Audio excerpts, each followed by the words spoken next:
The Raiders doing their due diligence on the top quarterbacks in the 2019 draft, and that means they held a private workout for Kyler Murray on Monday in Dallas. Jon Gruden and Mike Mayock also had dinner with Murray on Sunday night. So yesterday, the Raiders posted this picture on Twitter of Murray with the former Raiders great Tim Brown with the caption, "Just Heisman stuff." So Dan, it's interesting because Jon Gruden and his love for quarterbacks and what he may be doing here, do you think that the Raiders could make a move for Kyler Murray, specifically knowing everything that's been out there about Derek Carr and Gruden? Absolutely. Nothing in the NFL surprises me. Nothing in the NFL surprises me when it comes to quarterbacks. And so I could absolutely see that being the case. There's a reason why the 49ers at pick number 2 aren't working out Kyler Murray. There's a reason why at number 3 the Jets aren't working out Kyler Murray, or 5 with the Bucs. They're not working out Kyler Murray because they don't have any interest in taking a quarterback.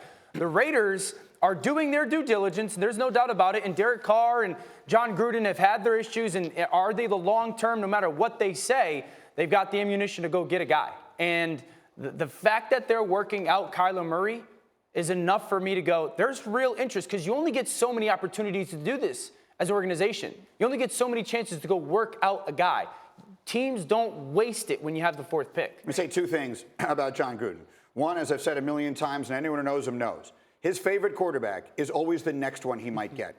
Number 2, for all the talk about Jon being a dinosaur and 3 yards in a cloud of dust, that's not what Jon is. Jon spent a lot of the years he was working with us at ESPN talking to college coaches, watching tape with guys like Chip Kelly and others. He is fascinated by this style of offense, and if you think he's not open to running it, I think you're wrong. Third, I want to ask you a question, Dan Orlovsky. If you're Derek Carr and Oakland's social media group puts up a picture of Kyler Murray hanging out at your facility with one of the true legends in your franchise history, how does that make you feel? Terrible. That makes me feel like I got to go into the office and go, what's up with this? Because if you're going to ask me to lead this organization, you want me to be your CEO, your franchise, you can't be posting pictures of one of the most decorated players in our organization's history with a guy who plays the same position as me when we have the 4th pick. That's you. Teams don't do that to their guy.